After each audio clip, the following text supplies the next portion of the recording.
Les 24 heures du Mans se sont achevées ce week-end avec 3 éléments marquants. La victoire imposante de Porsche, la défaite cruelle de Toyota et surtout la percée historique du constructeur automobile Oreca. L'entreprise varoise se place ainsi avec sa voiture Oreca 7 sur la 2e et 3e place du podium. Toyota a failli et du coup les Oreca se sont retrouvés les meilleures voitures de leur catégorie et de façon, je dirais, quasiment historique. Elles se sont battues aux avant-postes de la course puisque à 3 heures de la fin, c'était 2 Oreca qui étaient en tête avec la Porsche qui était 3e et qui remontait tour après tour.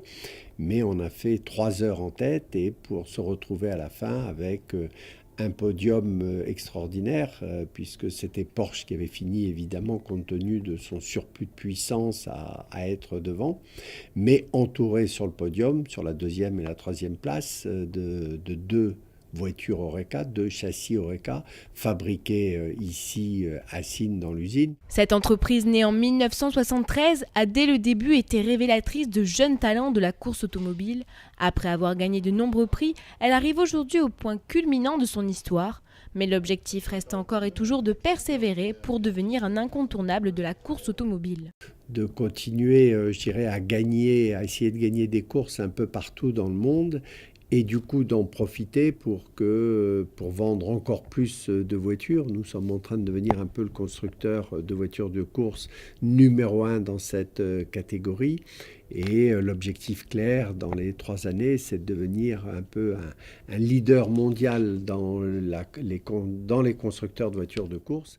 Des résultats très satisfaisants qui font la fierté de tous, le fruit d'un travail long et minutieux. On établit un cahier des charges en fixant nos propres objectifs en termes de performance, qui va définir en fait où on veut fixer nos targets par rapport à la performance de la voiture, sur les différents circuits que l'on va avoir durant le championnat WEC.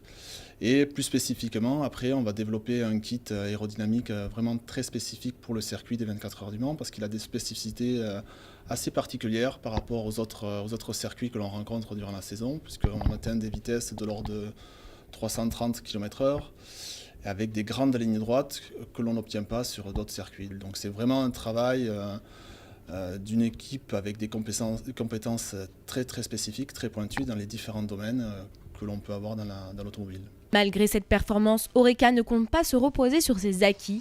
Il reste encore du chemin à faire pour concurrencer les plus grands, un objectif qu'elle souhaite atteindre très prochainement. En attendant, le constructeur signois peut enfin se remettre de ses émotions et fêter ses victoires.